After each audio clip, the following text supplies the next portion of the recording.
Carta do apóstolo Paulo aos Romanos, capítulo 12. Acompanhe a leitura que eu farei dos 2 primeiros versículos. Carta do apóstolo Paulo aos Romanos, capítulo 12, versículos 1 e 2, diz assim a palavra do Senhor. Rogo-vos, pois, irmãos, pelas misericórdias de Deus, que apresenteis o vosso corpo por sacrifício vivo, santo e agradável a Deus, que é o vosso culto racional. E não vos conformeis com este século, mas transformai-vos pela renovação da vossa mente, para que experimenteis qual seja a boa, agradável e perfeita vontade de Deus. Até aqui a palavra do Senhor. Queridos irmãos e irmãs, hoje nós vamos começar uma nova série de mensagens. Cosmovisão cristã. Um tema muito presente nas Escrituras, mas muitas vezes pouco desconhecido da realidade do dia a dia da igreja. Por isso os pastores, orientados pelo Santo Espírito de Deus, colocaram esse tema, e esse tema nos acompanhará pelas próximas semanas nas pregações aqui. A cada semana, cada domingo, os pastores virão aqui, como vocês estão vendo, e vão abordar cada um desses temas. A cosmovisão cristã e as ideologias nós veremos no próximo domingo. No domingo seguinte, a cosmovisão cristã, olhando na perspectiva dos papéis dentro do casamento. No domingo seguinte, a cosmovisão cristã e como ela interage com essa realidade que está diante de nós, a relação entre igreja e Estado. E aí nós vamos encerrar a série falando sobre a cosmovisão cristã e as superstições, algo tão presente na cultura brasileira. Mas hoje nós vamos abrir essa série falando sobre a cosmovisão cristã e o seu relacionamento com autoridades. Irmãos e irmãs, autoridades nos cercam. Nós estamos cercados por autoridades que tentam a todo custo laçar o nosso coração. Nós vamos ver isso hoje em detalhes no decorrer dessa mensagem. Antes, porém, nós precisamos lidar com uma pergunta que está bem aqui diante de nós. O que vem a ser cosmovisão? O que vem a ser essa palavra? O que é esse conceito, cosmovisão? E aí, todas as vezes que nós vamos falar sobre o que é a cosmovisão, é muito comum que nós recorramos à ilustração dos óculos. A gente geralmente fala, né? São os óculos, as lentes com as quais a gente enxerga o mundo, todas as coisas, é a nossa visão de mundo. E veja, isso não está errado, está certo, é adequado, é uma boa forma de falar sobre esse tema, mas o nosso dever aqui hoje é aprofundar, é ir mais fundo sobre esse tema, e para fazer isso, mantendo a correlação de cosmovisão com alguma parte do corpo, eu diria que nós temos que falar, ao invés dos olhos, prioritariamente e majoritariamente, nós temos que falar do coração. Porque cosmovisão é aquilo com que o coração humano se apega e se compromete. Aquilo com que o coração humano está comprometido é a forma como os olhos vão enxergar a realidade em sua volta.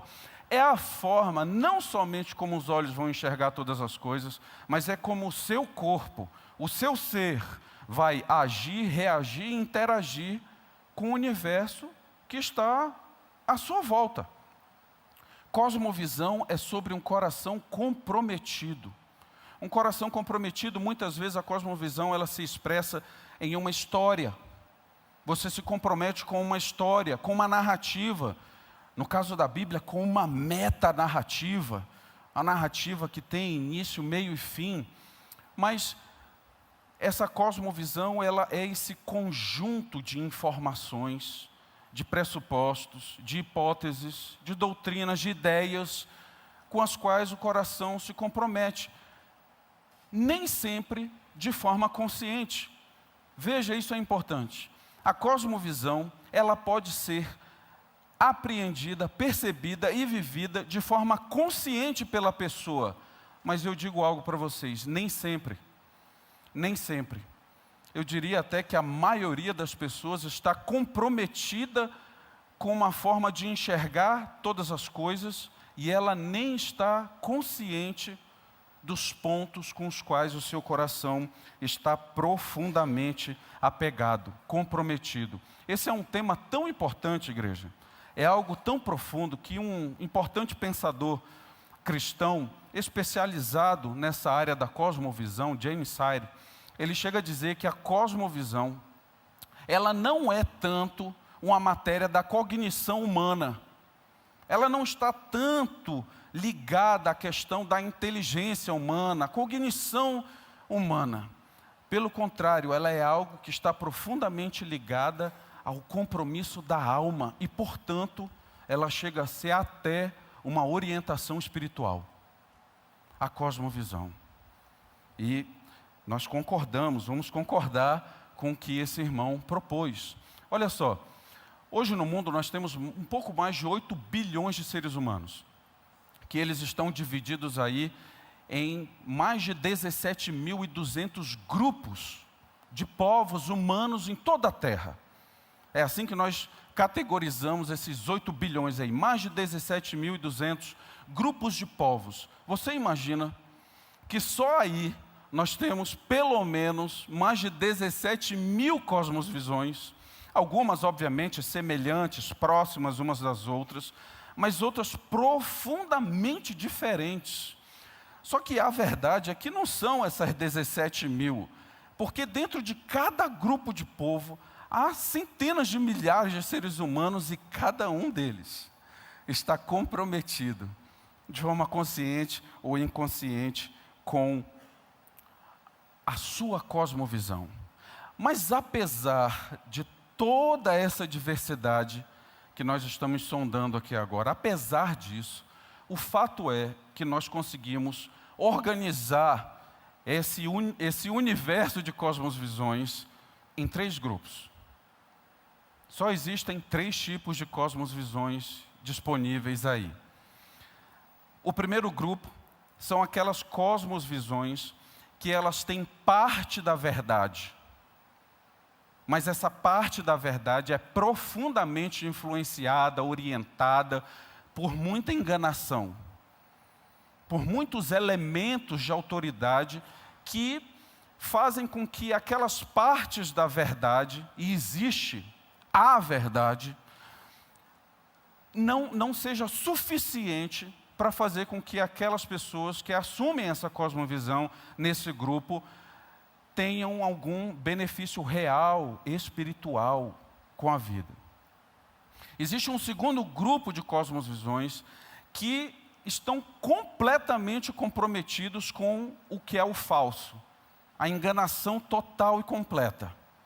E existe um terceiro grupo de cosmovisão, que este é um grupo que está comprometido, ele tem no seu bojo a verdade. Agora a gente pode voltar para a nossa ilustração inicial. Ele tem os óculos da vida. Ele está perfeitamente habilitado a interagir, a enxergar o mundo e a interagir com ele com as ferramentas adequadas que vão fazer com que ele tenha benefícios não apenas na ordem material da realidade, mas especialmente na espiritual. Nós vamos agora começar uma pequena jornada, onde nós vamos passar por 3 pontos e vamos entender melhor essa introdução aqui sobre cosmovisão, só que o nosso foco hoje vai ser essa questão da autoridade. E para isso, no primeiro ponto, nós vamos entender melhor essa relação sobre o que é cosmovisão e as autoridades. Aí depois, no segundo ponto, nós vamos entender qual é a relação da cosmovisão cristã com a palavra que a partir de agora tem que ser chave para todos nós. A relação da cosmovisão cristã com o senhorio de Cristo. E aí, finalmente, a gente vai estar pronto para ir para o terceiro ponto, onde nós seremos desafiados a entender que esse essa autoridade de Cristo, esse senhorio de Cristo, ele deve alcançar o outro. Isso faz parte da nossa cosmovisão, da cosmovisão cristã. Então vamos lá, no nosso primeiro ponto, vamos falar um pouquinho sobre a cosmovisão e as autoridades. E para a gente fazer isso, a gente poderia pegar vários caminhos aqui, mas vamos falar sobre o autor da carta que nós lemos. Vamos falar sobre o autor de Romanos 12, os 2 primeiros versículos, o apóstolo Paulo. O apóstolo Paulo, que outrora fora conhecido como Saulo de Tarso, filho de fariseu, como ele mesmo dizia, fariseu de fariseu, foi criado aos pés de uma das maiores autoridades que o judaísmo já teve, aos pés de Gamaliel. Saulo foi treinado para ser o melhor entre eles, e veja, ele foi. É muito possível, é muito provável que o apóstolo Paulo tinha até uma cadeira de destaque entre o Sinédrio. O Sinédrio era a mais alta corte, era o grande elemento de autoridade dentro daquela cosmovisão que ele assumia e com o qual ele estava comprometido. Veja, qual era o comprometimento do apóstolo Paulo, bem como dos judeus? Com que a sua cosmovisão, a forma deles enxergarem o mundo naquele momento, com que eles estavam comprometidos? Eles estavam comprometidos com a sua tradição. Eles estavam comprometidos com a tradição judaica. Porque a cosmovisão judaica é aquele grupo de cosmovisão onde eles tinham parte da verdade, mas a outra parte, que era a sua tradição, exercia um peso de autoridade tamanha que eles, tendo a lei e os profetas, ao invés de eles serem levados para a pessoa do Senhor Jesus, eles foram para o extremo oposto. E aqui está a razão pela qual a gente se pergunta, por que tanto ódio? As Escrituras chegam a dizer que o apóstolo Paulo respirava ódio contra os cristãos, porque era assim que ele enxergava o mundo, era assim que ele reagia ao mundo que estava diante dele, porque ele estava comprometido em guardar, em preservar o seu modo de vida. A cosmovisão judaica estava firmada sobre uma autoridade falsa, a tradição de homens. Tanto é que o Senhor Jesus, quando no seu ministério aqui na terra, o Senhor Jesus nunca, obviamente, criticou a lei, por óbvio. Mas o Senhor Jesus sempre criticava a interpretação que eles davam à lei. O Senhor Jesus várias vezes pegou e disse, olha, vocês ouviram e foram ensinados assim. Eu, porém, agora vos digo, em verdade, me escutem. Eu tenho autoridade. O Senhor Jesus estava fazendo com que o centro gravitacional da autoridade com o qual eles estavam comprometidos se deslocasse da tradição com o qual eles estavam tentando preservar. Eles criaram o Sinédrio como uma instituição de autoridade que tinha por objetivo e missão preservar, cuidar daquele modo de vida com o qual eles estavam comprometidos. E Jesus estava o tempo todo trazendo essa autoridade para si. Vocês ouviram isso? Prestem atenção em mim. Eu tenho autoridade para dizer o que significa essa palavra. E porque vocês estão comprometidos com o falso, a vida de vocês tem uma expressão de hipocrisia. E aí o Senhor Jesus, lá naquele Mateus capítulo 5 até o capítulo 7, quando o Senhor Jesus vai falar sobre o Sermão do Monte, que é, obviamente, para nós sabemos disso, a carta, o manual de como um filho de Deus deve viver aqui na terra, é como se deve viver, é como nós devemos, amparados pela forma correta de se comprometer, de ver, de sentir, de agir, é como nós devemos fazer. Lá o Senhor Jesus, para ensinar, Jesus usava muito a questão do contraste. Para ensinar o certo, ele sempre mencionava o errado, e o errado era aquela forma hipócrita de viver dos judeus, dos fariseus, que estavam comprometidos, haviam fincado a sua cosmovisão numa autoridade falsa. Portanto, Jesus se torna ali uma ameaça para eles, para aquelas autoridades. Jesus se torna uma ameaça. Jesus se torna uma ameaça, principalmente em algo que eles, era uma coisa muito preciosa para os judeus naquele momento. Nós chamamos de sistema sinagogal de justificação. Justificação não é algo que a teologia cristã inventou. Justificação era um conceito já conhecido pelos judeus naquela época, mas de outra forma. O sistema sinagogal de justificação ensinava e dizia o seguinte: que você passava uma vida inteira vivendo como um judeu, um bom judeu, acumulando os méritos da lei, acumulando os méritos das obras da lei. E aí, lá no final, no fim escatológico, diante de Deus, você chegava ali e oferecia suas obras para o Senhor. É claro que eles sabiam que não iriam oferecer a perfeição, eles sabiam disso, e portanto contavam com a misericórdia de Deus. Mas era mais ou menos assim: Senhor, está aqui o máximo que eu pude fazer. E Deus consideraria aqueles méritos deles e por misericórdia deixariam eles entrar. Lá no fim escatológico. Portanto, um judeu nunca tem certeza da sua salvação. Ele vive a vida acumulando essas obras da lei. E aí o Senhor Jesus chega dizendo que vocês entenderam errado o que os profetas e a lei estavam apontando, porque eu é que tenho méritos. Eu sou o justo e o justificador. O apóstolo Paulo tratou disso no capítulo 3 aqui dessa carta.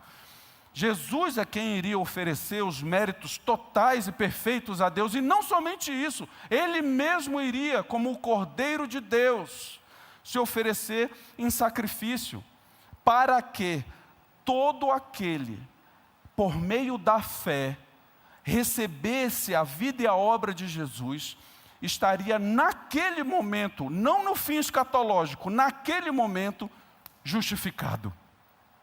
Os judeus rasgavam suas roupas, gritavam, blasfêmia, não podiam, porque isso era o fim daquela cosmovisão. Era o fim. Jesus estava anulando. O apóstolo Paulo, quando a Bíblia fala que ele estava respirando ódio pelos cristãos, ele estava atrás de preservar. E quando a Bíblia fala que ele tinha cartas, as autoridades emitiam notas, davam autoridade a ele para perseguir os cristãos, nós vemos como é profundamente prejudicial quando a nossa cosmovisão está comprometida com as autoridades erradas que nos cercam. Olha, gente, uma lição aqui para a gente. Todas as vezes, escute isso, todas as vezes que nós formos anunciar Jesus Cristo para outra pessoa, Jesus vai entrar em conflito com a cosmovisão daquela pessoa. Todas as vezes. Por isso que é tão prejudicial, é tão ruim essa coisa que o meio gospel evangélico, sei lá o que inventou, de dizer que nós temos que sair por aí dizendo: Jesus te ama, vem para cá que você vai ser feliz, vem aqui que aqui vai dar certo, olha rapaz, você é uma pessoa excelente, só falta Jesus. Isso é completamente antibíblico, porque Jesus Cristo entra em conflito com todas as cosmovisões, todas. Olha, veja, em Mateus capítulo 10, versículo 34 e 39, o Senhor Jesus diz assim: não penseis que vim trazer paz à terra, não vim trazer paz à terra, mas espada. Pois vim causar divisão entre o homem e seu pai, entre a filha e sua mãe, entre a nora e a sua sogra. Assim os inimigos do homem serão os da própria casa. Quem ama seu pai ou sua mãe mais do que a mim, não é digno de mim. Quem ama seu filho ou sua filha mais do que a mim, não é digno de mim. E quem não toma a sua cruz e vem após mim, não é digno de mim. Quem acha a sua vida, perdê-la. Quem, todavia, perde a vida por minha causa, acha-la. Igreja, o princípio número 1 da cosmovisão cristã é que o coração do crente, ele está comprometido com esse amor, lealdade a Deus, em primeiro lugar. Essa é a autoridade que guia o nosso coração a interagir, a enxergar todas as outras com as quais nós temos que lidar. Chefe, relação dentro de casa, sociedade, filhos, trabalho, qualquer. E as autoridades estão aí, até mesmo para providenciar ordem na sociedade. Não tem problema, é isso mesmo. Mas o coração do crente está comprometido nesse laço de amor e lealdade que nós chamamos na teologia de o senhorio de Cristo com Jesus. Esse é o princípio número 1 e norteador da cosmovisão cristã. Sem isso, você está como um barco sem leme, numa tempestade com muito vento. Você não tem a condição de ser guiado para um porto seguro. Você está ao léu, nas mãos de outras autoridades que vão em busca do comprometimento do seu coração, e elas têm várias artimanhas para fazer isso acontecer. Nós vamos mencionar aqui uma delas apenas para que a gente possa entender. O senhorio de Cristo é o princípio básico da cosmovisão cristã, para que nós possamos interagir com todas as outras autoridades. E nem precisamos, para isso, mencionar aqui o exemplo das outras. Aliás, isso será feito pelos pastores ao longo dessa série aqui. Todos os outros temas com os quais nós vamos lidar aqui são ou tentam exercer algum tipo de autoridade na nossa vida. Mas agora nós estamos com os pés no chão firme, porque sabemos que o senhorio de Cristo é com que o nosso coração tem que estar comprometido, porque é dessa forma que os nossos olhos enxergarão o mundo como ele realmente é. É dessa forma que o nosso corpo vai interagir com o mundo e vai reagir a ele da forma como Deus será glorificado, o que é o interesse de todos nós. Olha, vamos para o nosso segundo ponto. Vamos falar agora sobre a cosmovisão cristã e o senhorio de Cristo. Para isso, vamos ler novamente esses 2 versículos da nossa passagem aqui, rapidamente. Rogo-vos, pois, irmãos, pelas misericórdias de Deus, que apresenteis o vosso corpo por sacrifício vivo, santo e agradável a Deus, que é o vosso culto racional. Ou seja, que é a forma única e real de se viver. O que é interessante que o apóstolo Paulo está falando. Qualquer coisa que fuja da realidade de você entregar tudo que você é, tudo que você tem, à vida de Deus, é irracional. É pecaminoso, é imoral, é irracional. O culto racional, o apóstolo Paulo aqui trabalhando teologicamente a questão do corandeu, uma vida diante de Deus, um conceito que foi tão largamente trabalhado pelos puritanos, irmãos nossos do passado, que deram um excelente testemunho do que é e como se vive um cristão nessa terra caída. O apóstolo Paulo está falando exatamente disso. E não vos conformeis com este século, mas transformai-vos pela renovação da vossa mente, para que experimenteis qual seja a boa, agradável e perfeita vontade de Deus. Vamos entender isso aqui rapidamente. O apóstolo Paulo, ele tem uma didática maravilhosa para ensinar o povo de Deus todas as vezes que ele quer nos comandar alguma coisa.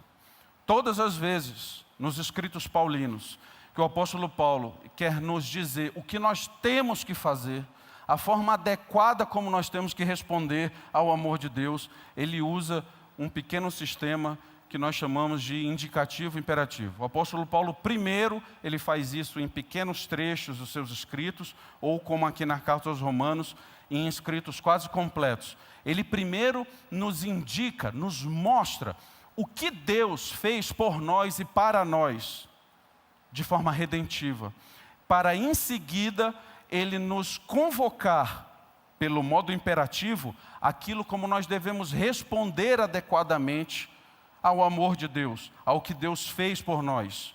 Portanto, é por isso que a vida cristã não é esse eu acho. A vida cristã é assim disse o Senhor. O apóstolo Paulo faz exatamente isso aqui nesse momento, porque nos 11 primeiros capítulos da carta aos Romanos, o apóstolo Paulo prega o Evangelho. E ele, ao pregar o Evangelho, ele está nos informando o que Deus fez por nós e no nosso lugar, de modo redentivo, como Ele nos salva, como Ele expressa o seu amor por nós. Do capítulo 12 ao 15, ele vai dizer, é assim que vocês respondem. Façam isso, não façam aquilo. E o capítulo 12, os versículos 1 e 2, é a dobradiça da carta. É quando agora ele vai rogar a Deus, para que a gente, amparados e equipados, capacitados com a cosmovisão cristã, porque o nosso coração, o apóstolo Paulo está escrevendo para a igreja, ok? Está escrevendo para a igreja, para crentes. Todos estão com o seu coração comprometidos com o senhorio de Cristo. Portanto, nós podemos, irmãos e irmãs, nós podemos. Se não estamos fazendo, precisamos recorrer ao perdão de Deus.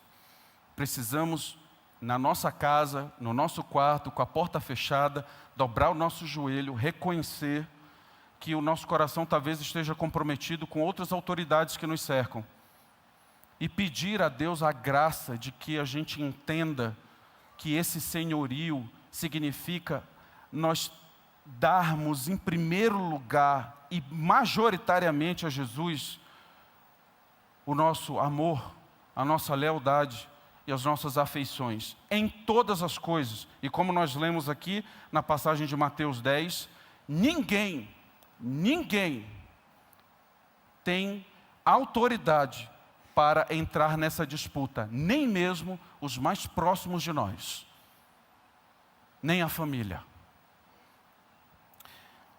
O apóstolo Paulo, ele usa dois verbos muito importantes no versículo 2, para nos orientar sobre como devemos fazer e exercer essa cosmovisão com a qual nós já estamos comprometidos. Ele usa dois verbos aqui. Primeiro ele usa o não vos conformeis. Conformeis aqui é um imperativo, mas o interessante é que ele está na voz médio-passiva. O que significa, o apóstolo Paulo está dizendo aqui, o que significa é que nós estamos sob a influência de outras cosmovisões, de outras autoridades que tentam amoldar a nossa forma de ver e de viver.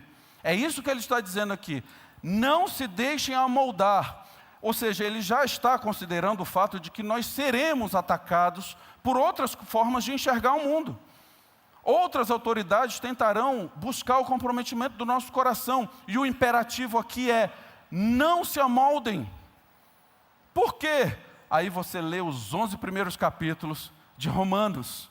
Porque Deus fez tudo isso por vocês. E aí ele completa: não apenas não se amoldem, como aí ele usa o transformai-vos.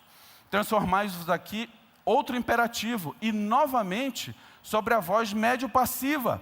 O que significa que nós, uma vez que fomos justificados, e isso é um dom de Deus, é graça de Deus, é somente dele, é unilateral, a gente não colabora para isso, mas a partir desse momento, nós passamos e se inicia em nós o processo da santificação.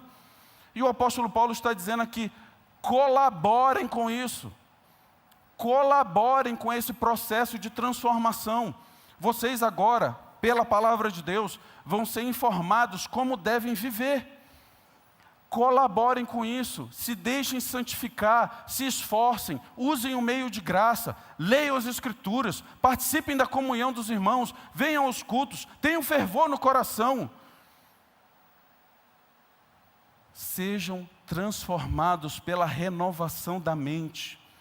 Em outro lugar, em outra carta sua, o apóstolo Paulo vai falar: desenvolvam a sua salvação. Nós estamos capacitados para isso, irmãos. E veja como é interessante. Se nós quisermos saber com que tipo de cosmovisão você enxerga as coisas, a gente poderia fazer um teste rápido. E o teste rápido seria assim, eu poderia chegar com uma pessoa e diria: o que é o trabalho para você? O que é o trabalho para você? Um exemplo, poderíamos aqui vários outros. Não? Trabalho. O que é o trabalho para você? Aí a pessoa responde assim: o trabalho para mim é onde eu vou crescer pessoalmente, crescer profissionalmente, é onde eu quero ter sucesso, é onde eu quero fazer carreira, é de onde eu quero ter lucros, quero ter os meus proventos, porque quero ter uma vida ótima com a minha família, quero dar o melhor, quero comprar uma casa na praia, eu quero guardar, eu quero ter. Isso é o trabalho para mim. Trabalho é o que eu sou. Obviamente, nós percebemos duas coisas aqui. Em primeiro lugar, que o coração desse rapaz, dessa pessoa, está comprometida com a autoridade do trabalho. O trabalho regula a forma como ele enxerga as coisas. Regula a forma como ele age e reage neste mundo. E aí poderíamos aqui falar só dos malefícios disso daqui. Mas o outro lado é que, para uma pessoa que realmente está comprometida com a autoridade maior, com o senhorio de Cristo, e você perguntasse para essa pessoa: o que é o trabalho para você? Ele diria: o trabalho para mim é um local de adoração a Deus. É onde eu glorifico a Deus com os dons e talentos que Ele me deu. É onde eu sirvo o Senhor, evangelizando as pessoas que não o conhecem ali. É de onde eu recebo do Senhor o ouro e a prata, onde eu vou dar sustento à minha família, mas onde também eu vou adorar a Deus, levando meus dízimos e ofertas à igreja do Senhor.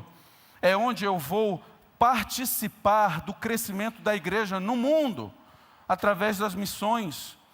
Ou seja, a relação que ele tem com o trabalho não é com o trabalho é só um instrumento, porque ele está comprometido com a autoridade maior, a de Cristo. Portanto, ele não tem medo do que o trabalho pode ameaçá-lo. Eu mencionei que essas outras autoridades que vão tentar capturar o seu coração têm muitas artimanhas para fazer isso. O trabalho é uma delas. Vai ficar invocando na sua mente aquela ladainha de que você precisa de mim, quem mantém o seu estilinho de vida aí sou eu. Portanto, você vai trabalhar não 8 horas, você vai trabalhar 10, não importa se o seu filho está doente, não importa se você não está discipulando seu filho, não importa se o seu casamento está indo por água abaixo, trabalhe. Trabalhe. Quem vai pagar as despesas da casa na praia? Trabalhe. Mas esse é um coração perdido. Esse é um coração que pode até ter partes da verdade, mas porque ele está sobre uma autoridade confusa e falsa, ele vive os malefícios disso. Finalmente, amada igreja, vamos encerrar com esse terceiro ponto sobre a autoridade de Cristo, como essa autoridade que nós desfrutamos e temos que desfrutar, como essa autoridade ela deve ser compartilhada com outros. E para isso, nós vamos falar de 3 perspectivas. Escute, a perspectiva local, a perspectiva instrumental e a perspectiva transcultural. Calma, não tem nada de difícil aqui. Eu só estou querendo dizer que o senhorio de Cristo, ele valida a autoridade da igreja local para nos orientar, para cuidar de nós e para manter saudável essa cosmovisão para que ela seja compartilhada. A igreja local tem seus pastores, a igreja local tem o conselho, tem os seus presbíteros e tem os seus diáconos. São oficiais da igreja, a quem nós devemos validar a sua autoridade. Aliás, todos nós, quando nos tornamos membros da igreja, nós vemos aqui fazer a nossa profissão de fé, e nós juramos, e nós prometemos diante de Deus, e não diante do pastor Gustavo, que está aqui fazendo as perguntas, é diante de Deus que nós nos comprometemos com o seu senhorio a validar as autoridades por ele constituídas aqui na igreja. Mas o maravilhoso é que não para por aí. Porque continua dizendo, nós validamos a autoridade desses homens, enquanto eles permanecerem fiéis àquela perspectiva instrumental que são as Escrituras.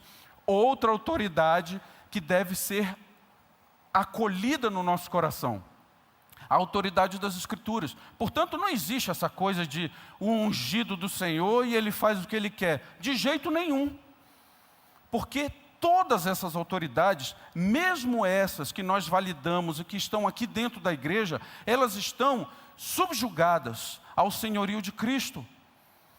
E devem estar ali, debaixo do senhorio de Cristo. Mesmo os pastores, mesmo os presbíteros, mesmo os diáconos. Nós temos o dever de espelhar os valores de Cristo, do nosso Senhor, e de representar a sua autoridade aqui. Enquanto fizermos isso, valide a autoridade da igreja, porque é esta igreja local que vai evangelizar os que estão em volta, fazendo com que as pessoas abandonem suas falsas cosmovisões e elas possam adquirir, por meio da pregação do Evangelho, de um coração convertido, um comprometimento com esse amor, lealdade com Cristo. E é somente assim, igreja, é somente num ambiente saudável, como esse da igreja local, é que nós estaremos aptos a cumprir com a última ordem do Senhor Deus. Como está escrito em Mateus capítulo 28, 18. O Novo Testamento, ele tem pelo menos em 5 grandes textos de grande comissão. E Mateus 28, 19 a 20, certamente é o mais conhecido deles. Mas o que a gente pouco fala a respeito desse texto muito conhecido, é sobre o versículo 18. Porque nós fazemos missão, não é porque nós podemos. Nós fazemos missão não é porque a gente é legal. Nós fazemos missão não é porque temos dinheiro. Nós fazemos missão porque tem o versículo 18. Quando o Senhor Jesus diz, Jesus aproximando-se falou-lhes dizendo, toda a autoridade me foi dada nos céus e na terra. Ele continua dizendo, portanto, vão. Eu garanto. Eu tenho autoridade. Eu sou autoridade. O rei tem autoridade para reinar. Aqui na igreja local e até os confins da terra. E nós recebemos a missão do Senhor para fazer com que isso aconteça. Veja que privilégio nós temos, irmãos. Mas só faremos isso se a nossa cosmovisão for cristã. O que quer dizer? Se o nosso coração estiver comprometido com o senhorio de Cristo. Aí sim, nós vamos compartilhar essa autoridade, que é uma autoridade de amor e de vida, com outros, localmente e até os confins da terra. Que Deus nos abençoe.